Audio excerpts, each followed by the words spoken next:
And now, ladies and gentlemen, please welcome to the stage our moderator for the ROMA 2020 Ministers Forum, Nigel Belchamber.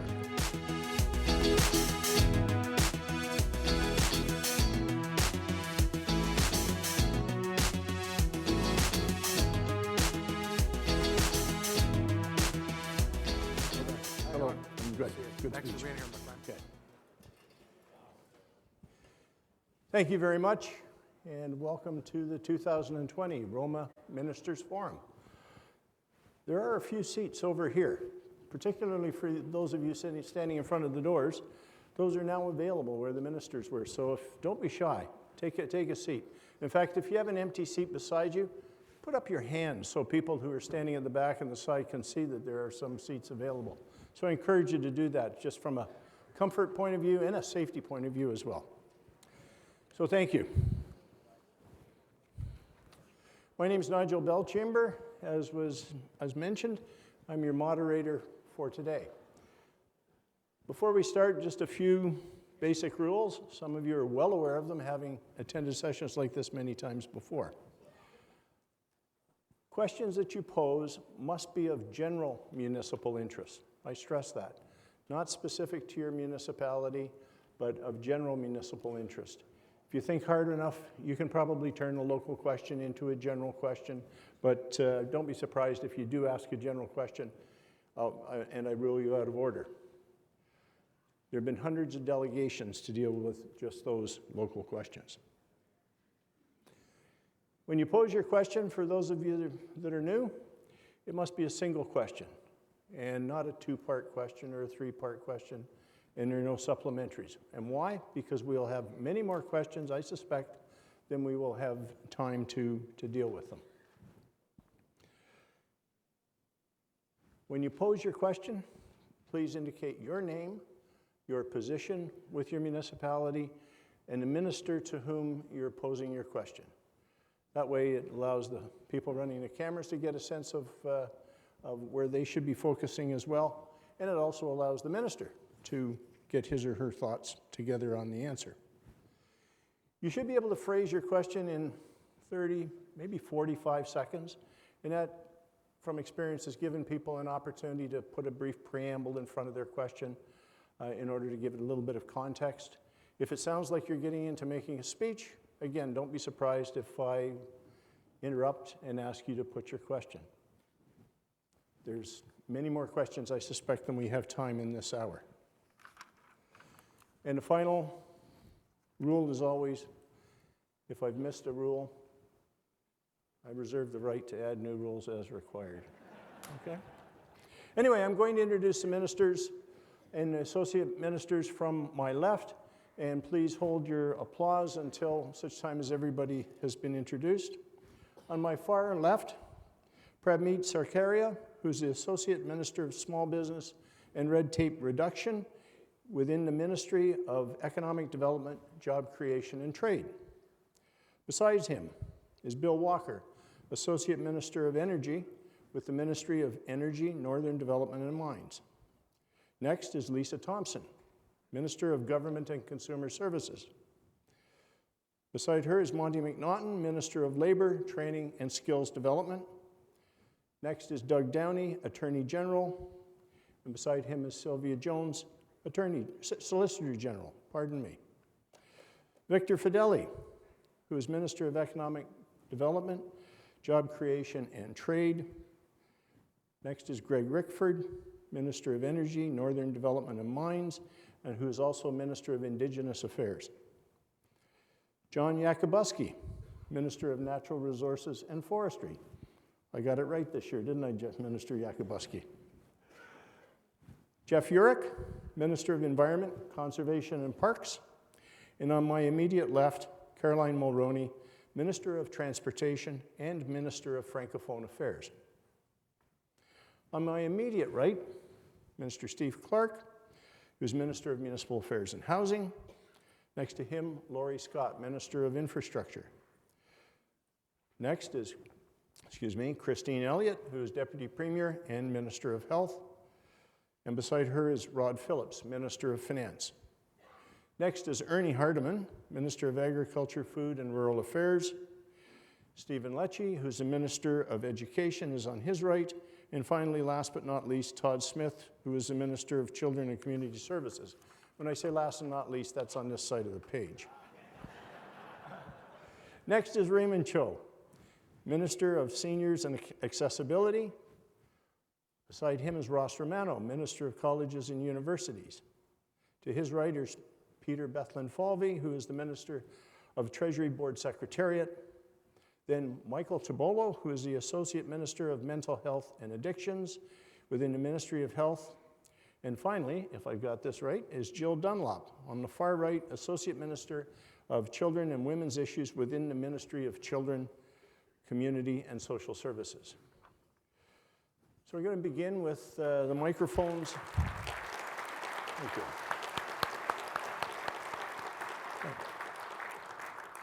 The microphone on my right, which is microphone number 1. Sir, your name, municipality, and the minister to whom your question. Thank you. Rene Lapierre, City Councillor for the City of Greater Sudbury. My question would be for Minister Romano. So, Minister, my full-time job, well, council is full-time job, but is also a faculty at Collège Boréal in Sudbury. As a college professor, I've noticed that the international program is growing and we're getting more and more international students. So kudos to you and your team for making that happen. I'm just wondering how the program is going and will it be expanded or growing additional, or what are the plans for the government? Good.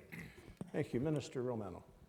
Well, thank you very much for the question, and I think we'll be seeing some of College Boreal later on this evening at a reception occurring.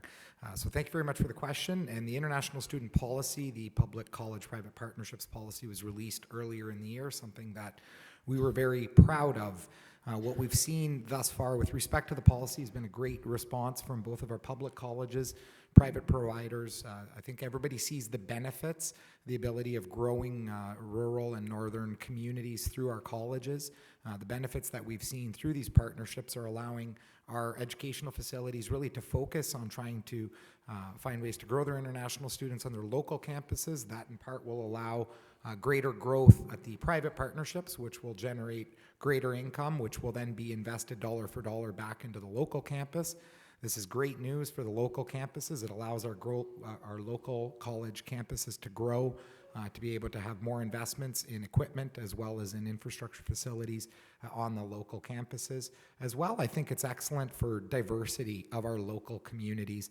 I like to say that with respect to the international student policy we're developing and have developed, that you don't have to send your kids out into the world. The world is coming to them, and they have the opportunity to learn great cultures and backgrounds, and that's just so positive for our local students. So I think the win has been significant, and certainly at the municipal community level, the job growth in our local communities is so significant and necessary. The labor market needs, we recognize the challenges within those. So having students come in from around the world, that's really a testament to the brand that our colleges have developed and our universities have developed, and certainly a huge bit of assistance to growing our local campuses and communities. Thank you, Minister. I should add that there's an award for the shortest answer. We always have that. And I'm not picking on you, Minister. It's just, you'll get another chance. You'll get another chance in the interest of time. Thank you, Nigel. Mr. Mayor. I'm Dennis Doyle, Mayor of Frontenac Islands. My question is for Minister Jeff Urick. All municipalities strive for efficient and cutting cost red tape in their costs. We feel that proper oversight and enforcement is not red tape. Full producer responsibility will only work with strong independent oversight, enforcement, and data transparency.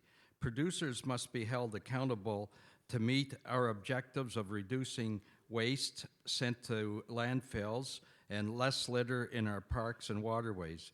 Minister, we thank you for and are very appreciative and supportive of the ministry's efforts to date, but we have been here before only to see it disrailed. How will your government ensure the transition is successful and producer oversight is in place? I have to press this? Oh, there you go. Thanks very much. Thanks very much for that question, and I know it's been a topic of conversation over the last few days. We have committed to going to a 100% producer pays program in this province. We've already started consultations on that and set target dates of when the implementation will begin, which will alleviate the municipality of quite a bit of money which they could spend in other parts of their programming. We are preparing right now strong, higher diversion targets, which will be have full compliance and also include penalties for those who aren't obtaining their objectives to reach those targets. And we are going to have a system of oversight, and I think it's proper that we do due diligence to make sure the oversight program that we have in place is reviewed. We're reviewing other jurisdictions. There's no, as the article in the newspaper mentioned, we haven't paused anything. We're still moving forward ahead to ensure that we're on time for our targets, to ensure that we reach our targets. But we are doing a review, as we've done in every aspect of this ministry, to make sure the programs we're putting in place are the best for the people of this province and for the municipalities. Thank you. Microphone number 3, please. Thank you. I'm Connie Leishman, Councillor for Ward 6 in Clearview Township in beautiful Simcoe County. In Clearview Township, we are very fortunate to have, this is for Mr. Cho, Minister Cho. In Clearview Township, we are very fortunate to have a number of small rural halls that are the heart and soul of each community. They are so successful that each year volunteers from all across the township throw a small halls festival, which this province has recognized through numerous awards.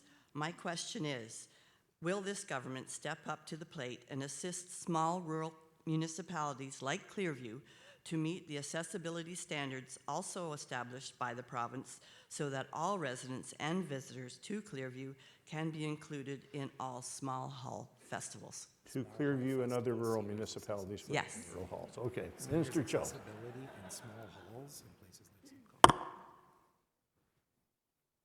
I think the mics are all live controlled from the back, so we're okay.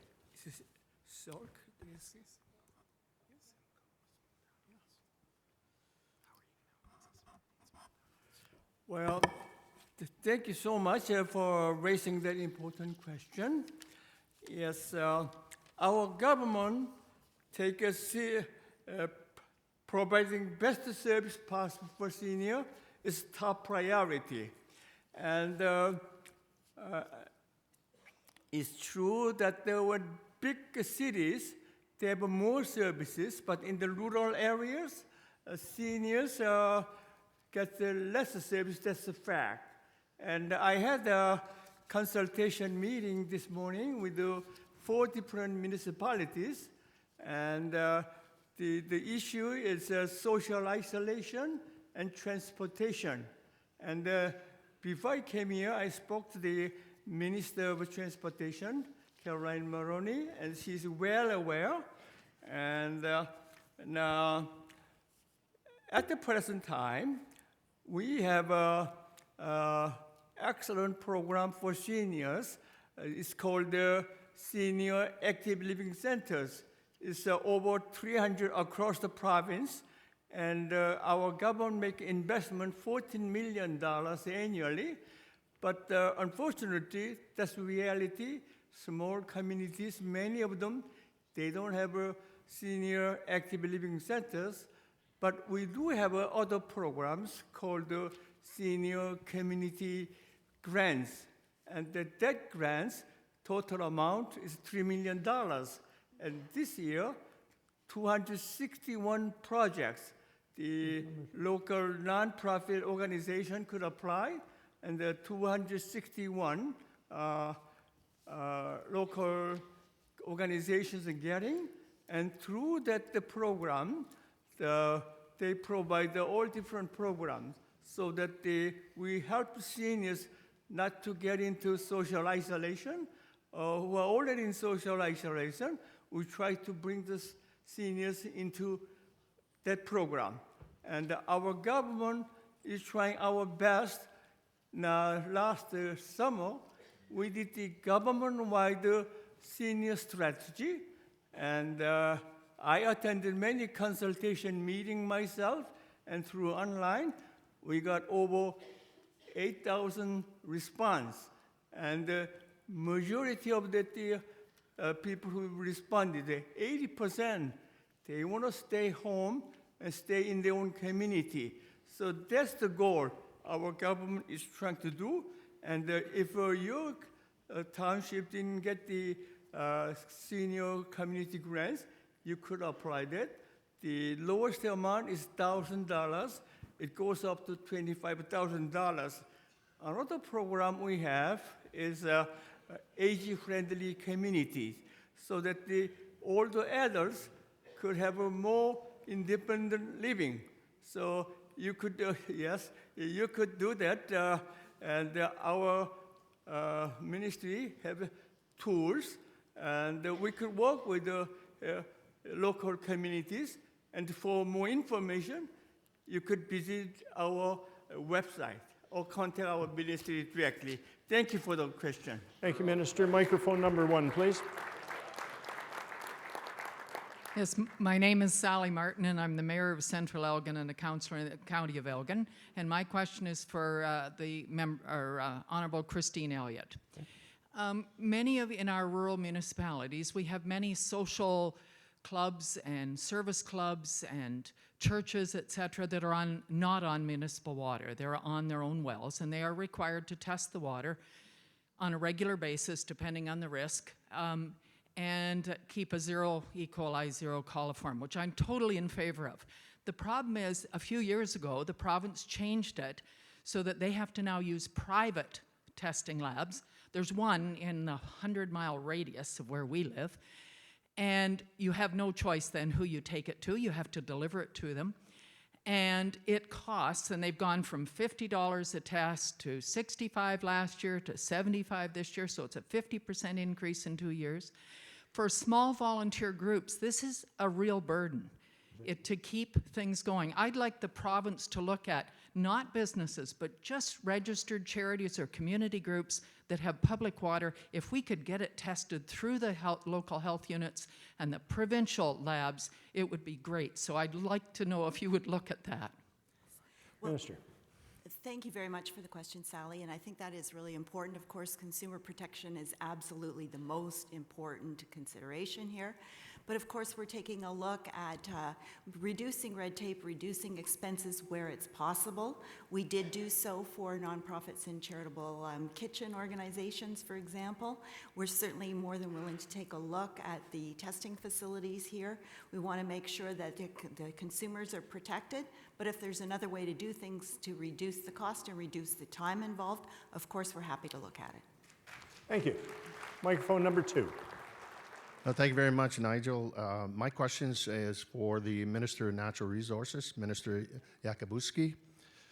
Minister, the recent flooding advisory report has a wide-ranging number of actions and recommendations that could be taken to improve flooding preparation, management, and response in Ontario. We know these events will become more challenging to manage and respond given the climate change. And I should introduce myself. I think I forgot that. Gary? While the recommendations are helpful, Minister, AMO and municipal governments have called for additional specific and sustained federal and provincial infrastructure funding to protect our communities from flooding and adapt our changing climate conditions. I am Gary McNamara, the Warden of Essex County and former AMO president, but also on the executive of AMO. So, Minister, how will your government respond to this need? Well, thank you very much, Gary, and that really is a serious question that involves not just our government, but every level of government, federal, provincial, municipal, and property owners as well. It was really tragic what we saw in 2019 after having seen something what we thought we wouldn't see again in 2017. And that is why the Premier committed almost immediately in the spring to appoint a special advisor of which he tasked me with to appoint a special advisor on flooding, which we did in July, and Doug McNeil tendered his report in the fall. There are 66 recommendations in that report, many that are easy to implement, but many that will take a concerted effort at all levels. And I've met with people since then, many groups, and some today as well. And that's the consistent thread, is that there has to be some agreement out there as why we got here. And that's until we have a consensus on why we got here, it's going to be much harder to address. And that's why every level of government has to step up and address this, because the people, they can't go through this, not every second year, certainly not every year. They just can't, can't be dealing with this on an ongoing basis. We're committed to our following through on our responsibilities at the provincial level, and we want to make sure that we have partnerships at all levels, because this is something that does involve everyone. So thank you for the question, Gary. Microphone number 3, please. Thank you. Marlene Ottens, a councillor for Mapleton Township. Farmers, including my own farm family, used to pay 100% of their taxes, property tax, directly to the municipality. My question is directed to the Minister of Finance. The province would then rebate 75%, and that was all part of the cheap food policy for all Ontarians. However, once that was changed 20-some years ago, it put a heavy burden on rural municipalities, so that 3,000 rural or 3 million rural residents are now subsidizing cheap food for the other 9 million urban residents of the province. So I wondered when that might be reversed so that all residents would be paying equally, and that the farmers would go back to the old system and the municipalities could receive 100% of the property tax, because currently the OMPF funding is not anywhere near to making up for that lost revenue.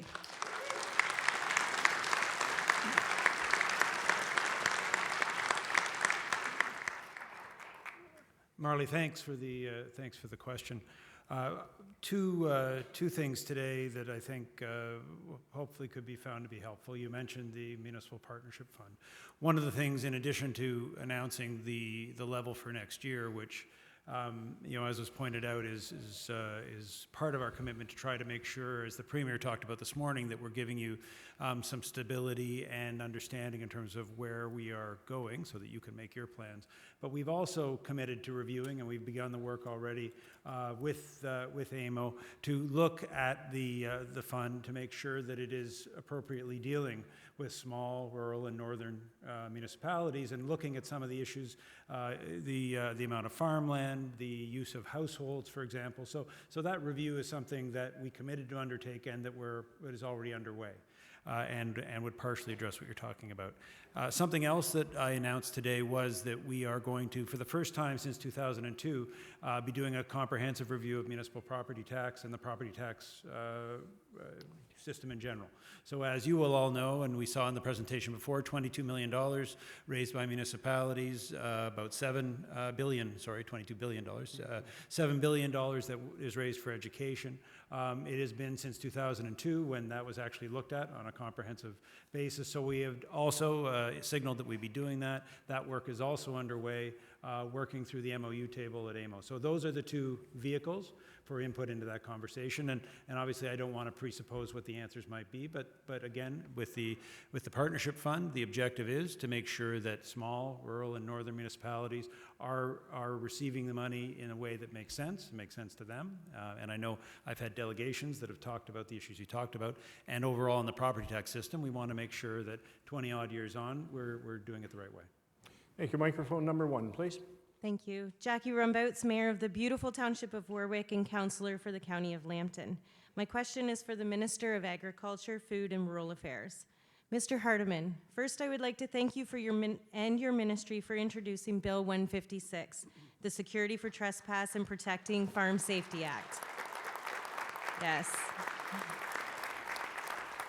My question to you, Minister, is what can municipalities and consumers do to ensure that this important piece of legislation passes through all levels of Parliament so that Ontario farmers and animal transporters are able to continue to produce and deliver healthy food for all of Ontarians to enjoy without fear of harassment or risk to the animals that they love?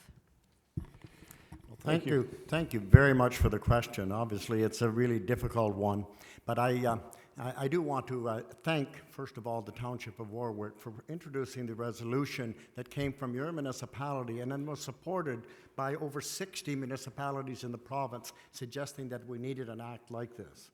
Every person in Ontario has a right to feel safe in their home and their workplace. And we were finding that our agriculture community was not feeling safe in their workplace.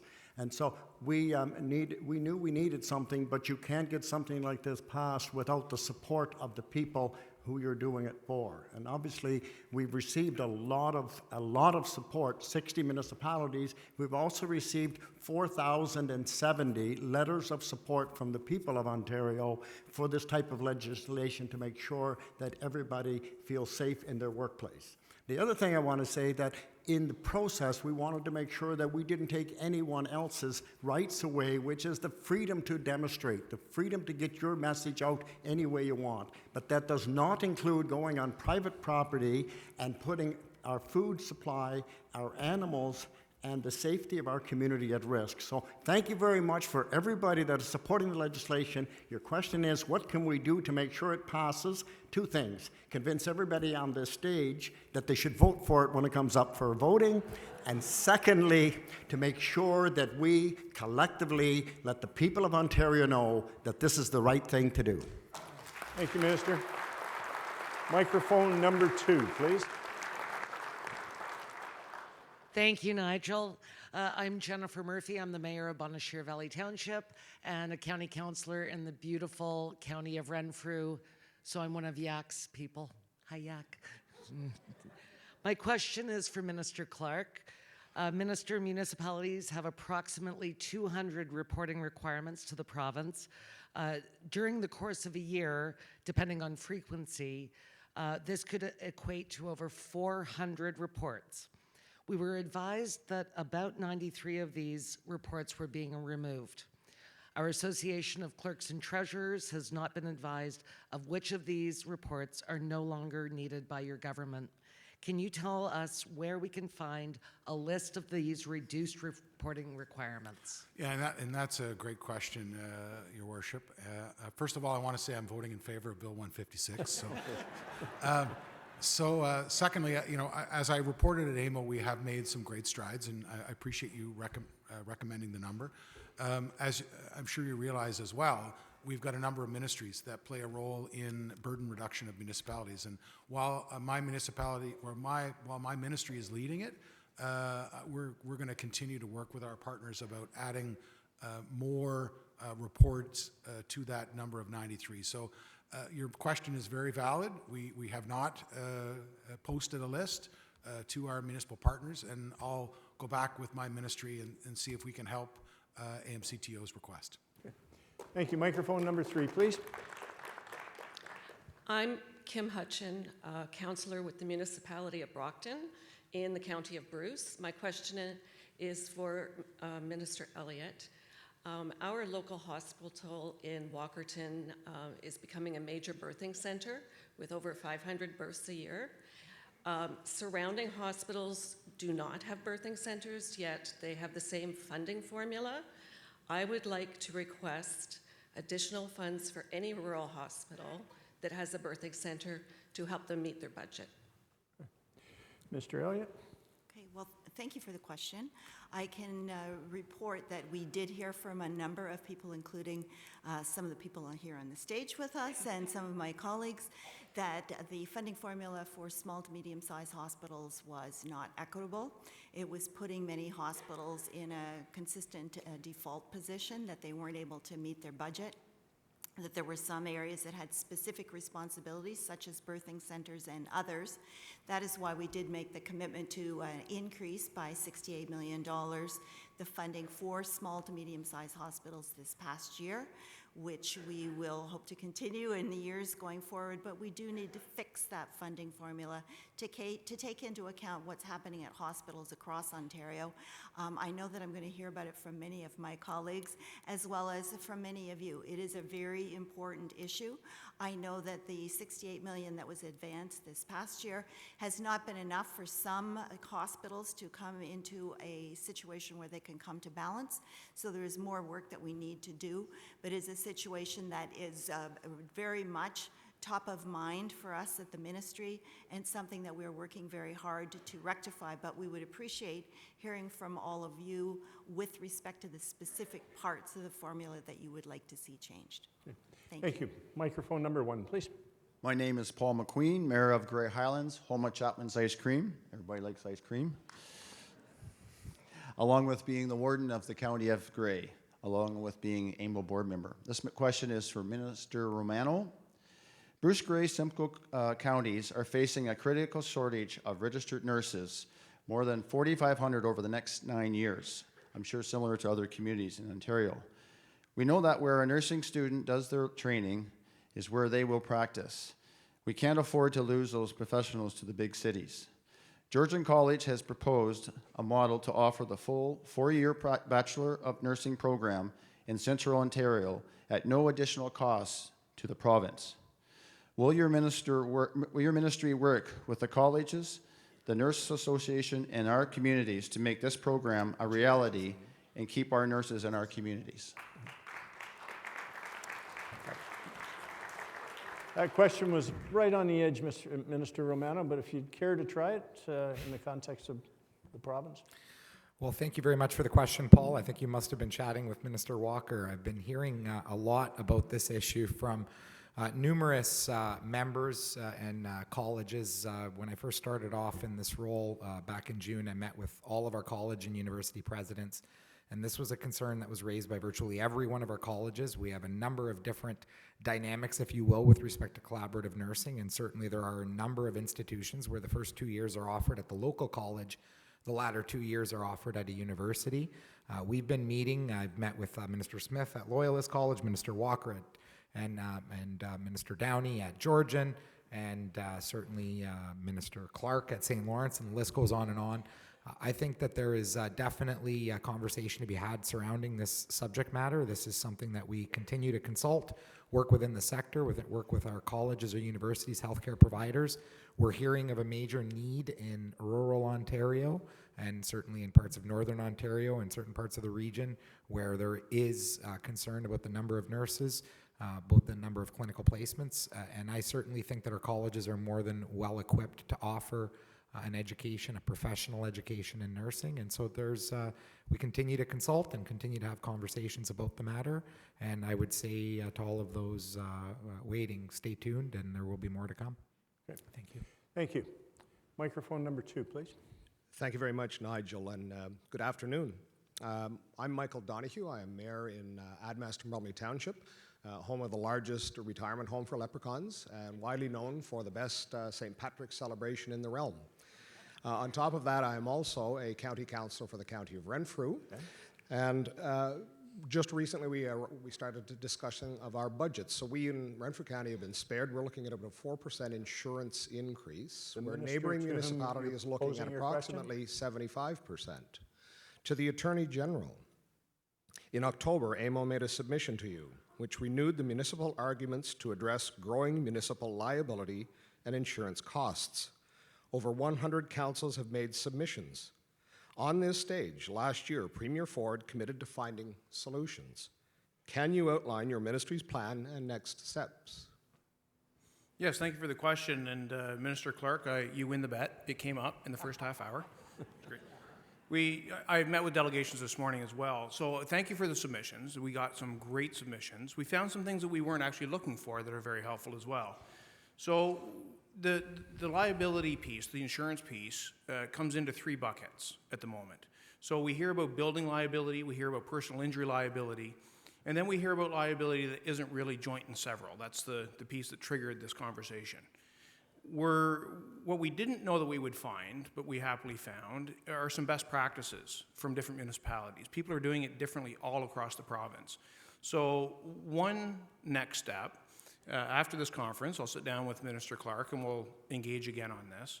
But we would like to find a way to have municipalities share those best practices. Not a top-down approach, but a way of sharing amongst each other some of the things that you're doing that are excellent. In terms of the others, we know that we need to balance the municipalities and victims and make sure that we're getting the right balance on that. We need to step into a discussion with the insurance companies, with you, to have a discussion about what we can do to make a difference. Because the whole premise of this, if we turn the dial, is to make sure that there's an effect. We don't want to turn the dial and not have an effect. So the next step is to, we've taken all the information that you've received, we've gone through it, we've found some good data, and the next step is to now go forward and have that conversation in conjunction with AMO and the insurance companies. So the file is moving forward. Where we will end, I'm not in a position to say right now, but it's a live file. And I have to say this, I sat on a municipal council back in 2000 for a couple of terms, and I've told the delegations today that came to see me, we've been having the exact same conversation for decades. So we need to do something to move the file forward, and I'm very committed to doing that. So I look forward to engaging with ROMA and AMO and Minister Clark to do just that. Thank you. Microphone number 3, please. Thank you, Nigel. Pat Sayo, I'm the Mayor of the Township of Edwardsburg Cardinal and the Warden of the United Counties of Leeds and Grenville. I have a question for the Minister of Colleges and Universities, Ross Romano. Minister, in my conversations with the manufacturing industry in our area and also with a lot of small business people, we know that our industries need more trained people. Our college, local college, is aware of that need, and if it is the objective of the government to prepare people for jobs, Minister, it seems to take colleges a long time to get program approvals. So how can these institutions react to local market needs in today's economy when it takes 2 or more years to get a program approved? Thank you.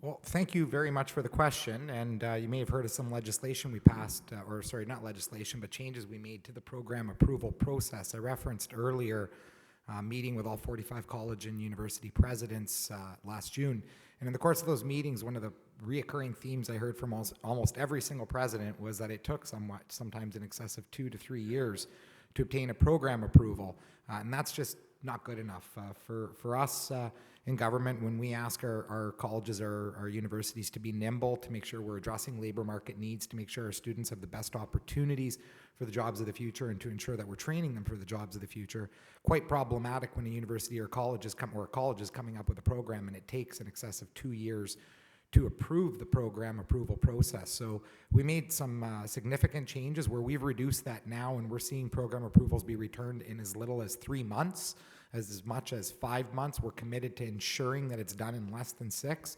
And we believe that that is the kind of response that our colleges need in order to be nimble and respond to labor market needs in an appropriate fashion. Thank you. Thank you.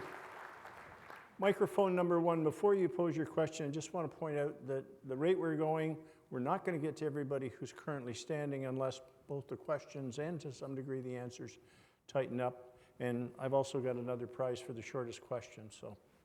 Okay. Microphone 1. Thank you, Nigel. I'll try to qualify. My name's Steve Ferguson. I'm the mayor of Prince Edward County with one of the longest shorelines on Lake Ontario.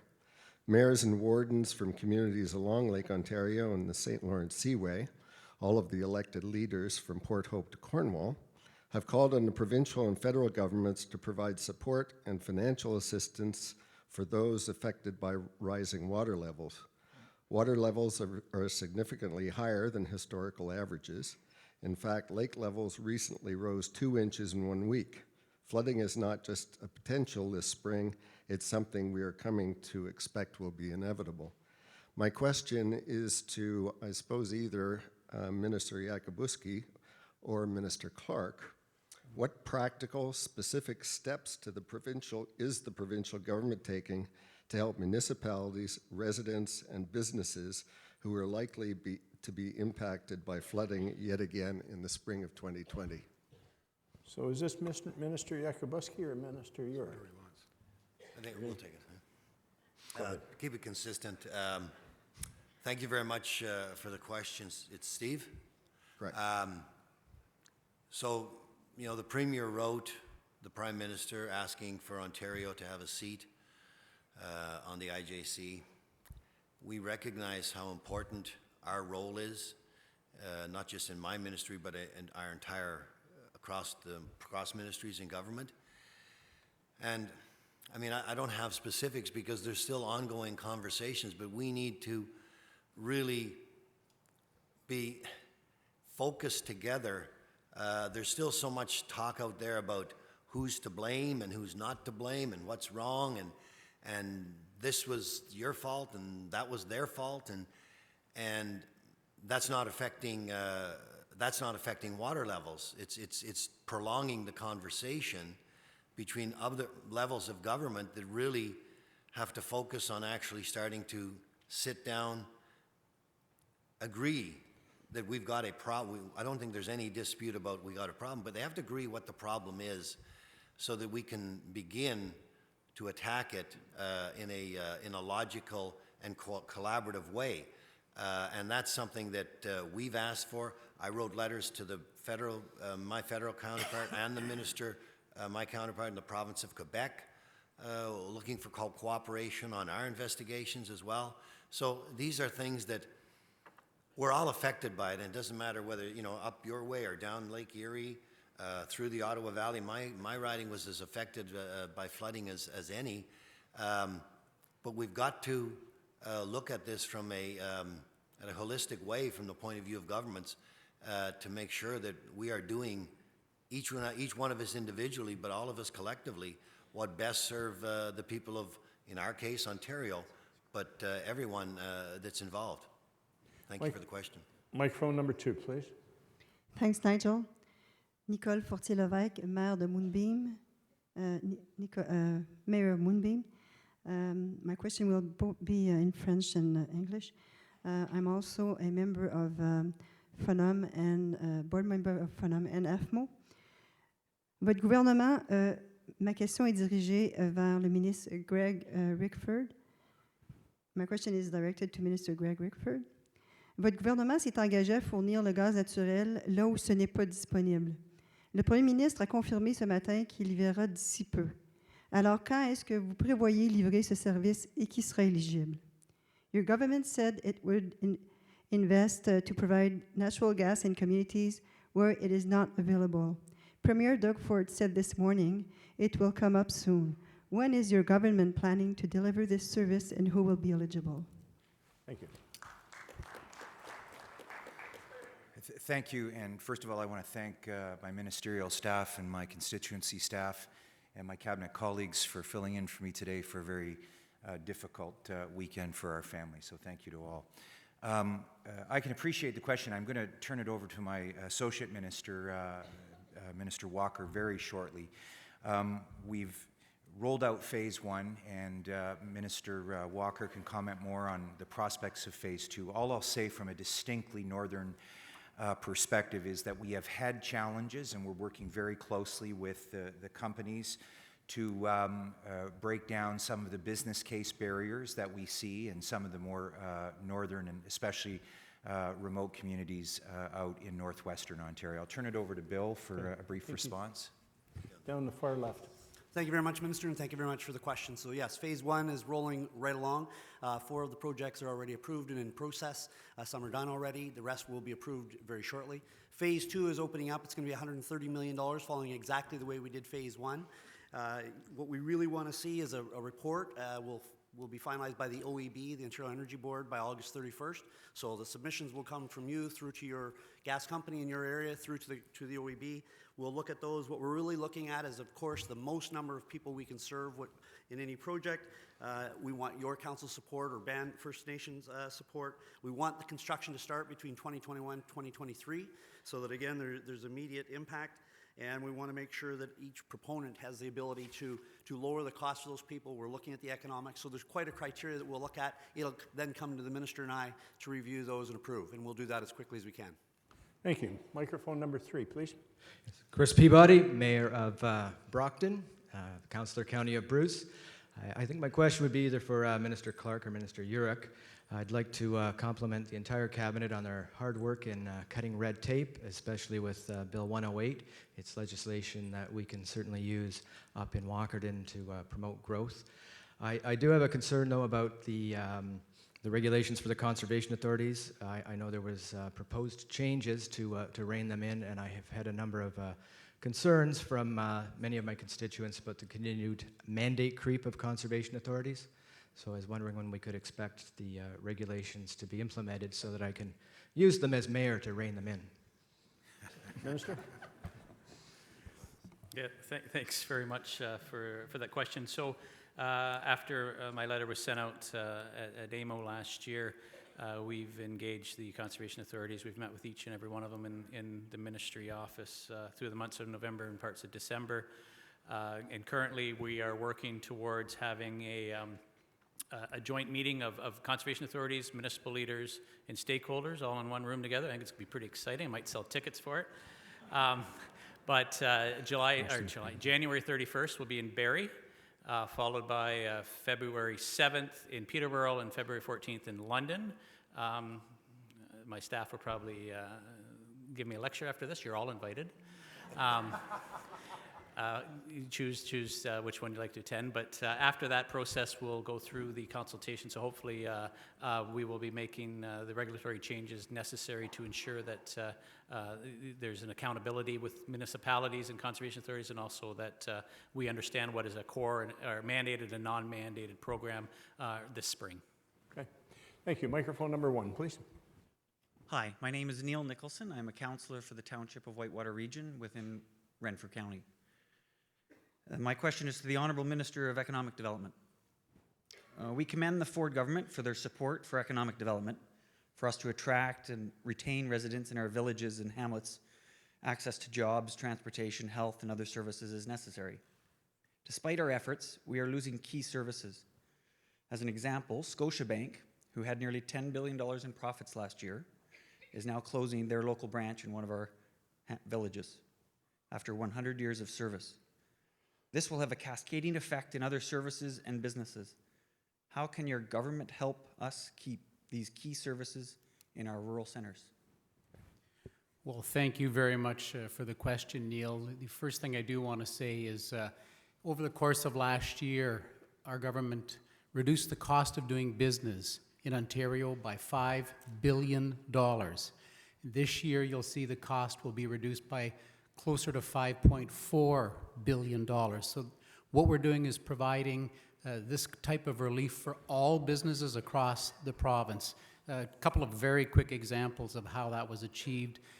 We reduced the cost of WSIB, Workplace Safety Insurance Board premiums, by $2.2 billion without reducing any benefits, by the way. So our strategy is to show that we're open for business and open for jobs, primarily by reducing the overall cost of doing business. So that's the key premise that we work on. Now, each of these decisions are made by businesses individually, and we will continue to provide incentives for business to flourish in the province of Ontario. We will continue to grow the savings that we have for businesses, because what we've seen those businesses do with that $5 billion is exactly what we expected them to do. They hired 297,600 people in the province of Ontario since we were first elected. So this is, incidentally, right across the country, 76% of every hire in Canada was in the province of Ontario. So the plan is working. There are individual circumstances where businesses make their decisions, and this is something that we will continue to watch, Neil, that we continue to provide the climate for those companies to want to stay and grow. Thank you, Minister. Microphone number 2, please. Thank you. My name is Luke Dufour. I'm a city councillor for the city of Sault Ste. Marie and the chair of our local DSAB. My question is directed to Minister Clark. Minister Clark, Bill 108 has continued your government's effort to increase housing affordability in Ontario. For municipalities that want to do more, what are the proposal characteristics that your government is looking for from its municipal partners to increase the number of affordable units in our local housing stock? Well, Luke, I want to thank you for that question, and I want to thank you and the mayor and also Minister Romano for welcoming me to Sault Ste. Marie in early December. It was a great opportunity to showcase the innovation that you're doing with the college and with the local community to create a very innovative model. So for those of you who don't know, you're using Sault College students to actually renovate homes, teach them the skill, and then we're going to sell the homes for an affordable basis, take the profits from those homes and then put it back into the program. So that's exactly the type of innovation that we want to see. We want to see municipalities leveraging everything that they have, existing assets, nonprofit partners, other stakeholders, in your case, the local college. And that's exactly what we're working on with the federal government. And I'm proud, and I want to thank many of you for coming forward and thanking our government to be the first province or territory in Canada to sign on to the Canada-Ontario Housing Benefit. It's a real game changer in the system, and it's one of those innovative models that our government has moved forward in collaboration with the federal government on. So, Luke, what you're doing in the Soo is something that I think we need to do right across this province. And I want to signal to municipalities, if you've got an innovative idea, if you've got an innovative partner, if you've got something that's out of the box, we want to hear it to create more supply and give people more choice. So thanks, Luke. Thank you, Minister. Microphone number 3, please. Yes, thank you. My name is Trevor Sipe, and I'm the Deputy Reeve of North Huron. And my question is for the Minister of Infrastructure. Like so many Ontario communities, we are excited to see the bilateral agreement signed and the Investing in Canada program underway with $31 billion across all programs going to so much needed infrastructure. As I'm sure you're aware, Minister, a little over 14% of Ontarians live in rural communities. As I'm sure you also are aware, there are many streams in the infrastructure program that rural municipalities are ineligible for. Can you tell us what percentage of the overall $31 billion will be allocated to rural Ontario? Will it reflect the percentage of citizens who call these communities home?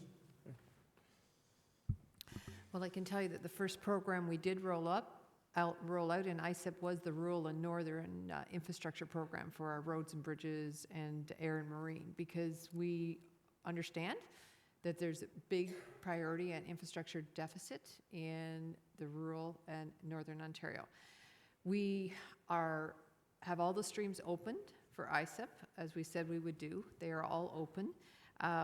There is the intake for rural and northern is 144 projects that went out the door. The federal government, we've been working with them, hopefully in the next month we'll have all those clearance done. This intake for the ISIP for the CCR stream was incredibly over-applied for. We're still looking at those almost 1,200 applications. So I can't tell you specifically on that, but we have the green stream. The intake was for smaller municipalities, less than 100,000, with a capped project of $3 million. That was for critical need in those smaller communities. There'll be a second intake. We're building that program, but the programs that I've mentioned have looked at municipalities that are low population, which are rural and northern, and we just confirmed on Friday the official announcement with OSIF of the $200 million that goes to our rural municipalities, so that you'll have stable, predictable funding. So there is a lot going on. Can't tell the exact percentage, but there's a lot of money flowing to rural and northern municipalities. Thank you, Minister. Microphone number 1. Thank you. My name is Alan Mayhew. I'm mayor of Southwest Middlesex in Middlesex County. My question is to Minister Urick. Minister Urick, throughout Ontario, particularly along the lines of the Canadian National Railway and the Canadian Pacific Railway, municipalities have brownfields. We have inherited these lands from, and they contain minor contaminants from the railway industry and the agri-industries. These lands are not affordable to remediate by small municipalities. Our property values are not the property values of the GTA. The cost of remediation is far in excess of what the market values of these properties would be. It is modest contamination. They would make great locations for affordable housing, for parklands, and if there was some administrative effort to assist municipalities in remediating these or even lessening the stringent environments that are put on these very modestly lands that are contaminated, it would be very beneficial, and I'm interested in your reaction to that. Minister Yurek. Yeah, thanks for that question, and we have the same issues in Elgin County and in St. Thomas, which is the railway capital of Canada. Just a little plug for St. Thomas. Yeah, we've made some changes in regulation, and I first and foremost I want to say that we're going to ensure we have regulations that protect the people of this province, protect our land, to make sure that any kind of contamination of the soil is not going to be a hazard to anyone in this province, and we're going to continue to uphold those regulations. We've made some changes to some of the regulations to ensure that there's not an overlap of reports and studies that have been done. If there's a report on brownfields already in place, there's no need to do another one. We know what's going on to help focus the remediation attempts. So try to cut down on the bureaucratic processing costs that add to utilizing those rail lines. So I'm more than happy of our ministry to continue working with our rural municipalities with those rail lines to see how we can actually enable them back into proper use. And as you said, there's multiple uses for them, whether it's affordable housing, but I like the idea of how can we utilize them into trails, since they've already created the trail pathway in the system. So we'll continue working on that. We'll continue to make the modifications, but the stringency of the safety environment are going to stand. We want to try to remove the processes that are duplicated and causing the undue costs that are prohibiting anybody from coming forward to changing those lands. Thank you, Minister. Microphone number 2, please. Thanks, Nigel. My name is Dwight Monk. I'm the mayor of municipality of Pickle Lake. For those ministers and the folks that don't know where that is, if you leave the parking lot here, you'll be there in time for dinner tomorrow night. Yeah, okay. About 24 hours. I had a truck like that once too. Yep. My question is for Minister Yakubuski. All right. First of all, I'd like to thank you, sir, and your staff for saving our town last June. We had a big forest fire come in onto our town, I think it was June 6th, and within 4 hours we had 5 water bombers coming in, and I think they had the fire under control in about 4 hours. It was amazing. So thank you for that. My question is, and it's a regional concern for us in the Northwest region, is we're running out of land within our municipalities.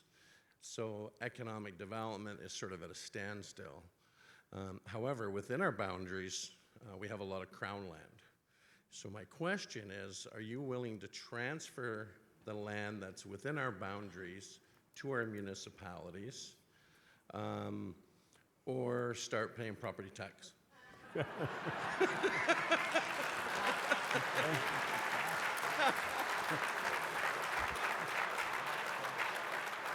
I figured Greg would like that. I certainly don't like the second part, that's for sure.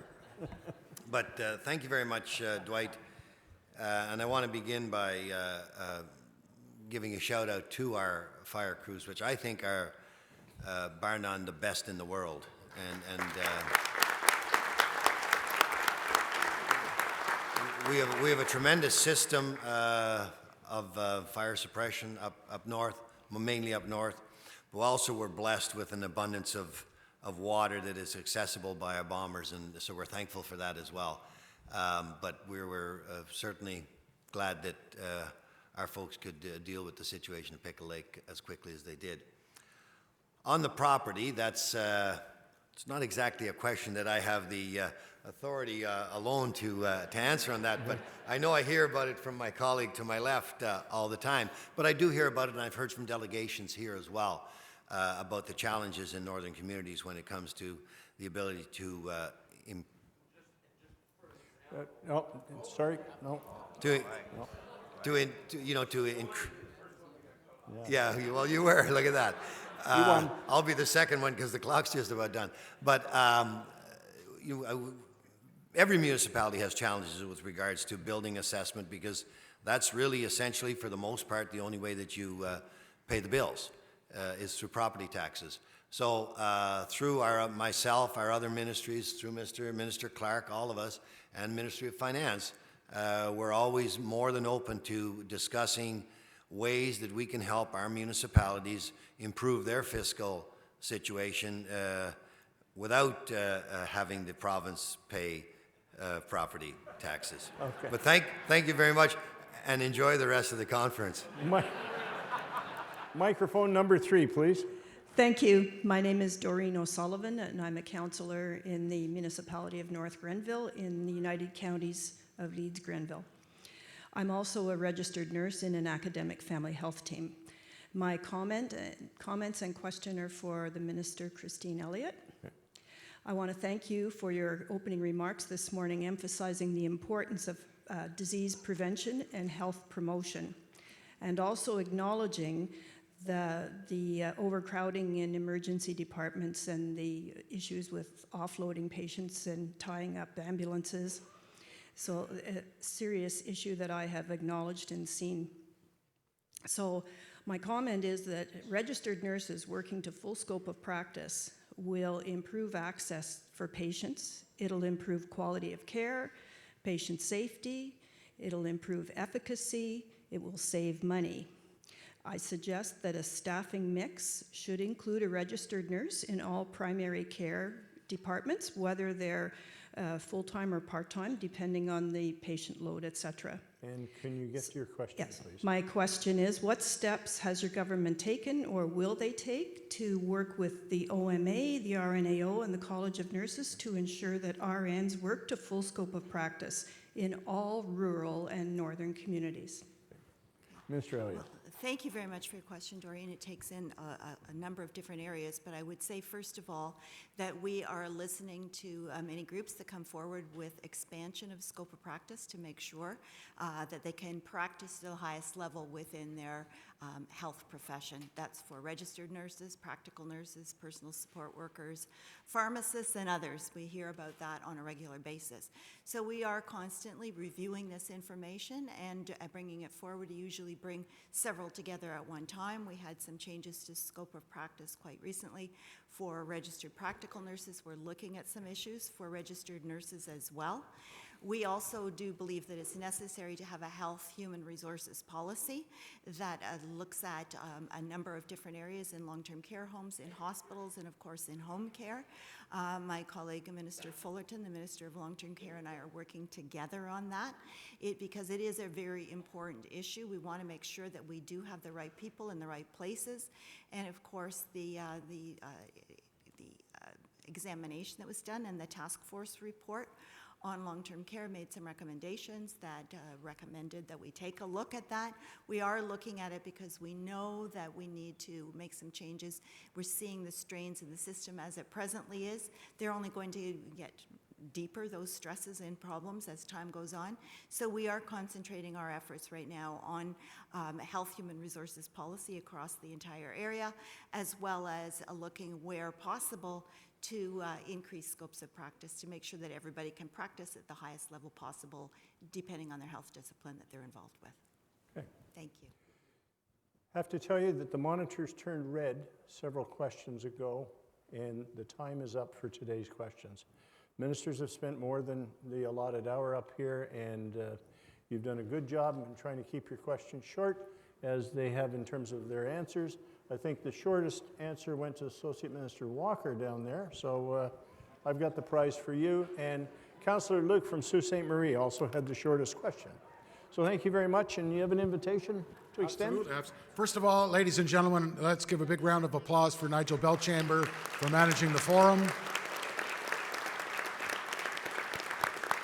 I want to thank all of my colleagues for being here today. I want to thank ROMA, and on behalf of the government, I'd like to invite all of you to come next door to the Ontario Government reception. Have a great evening.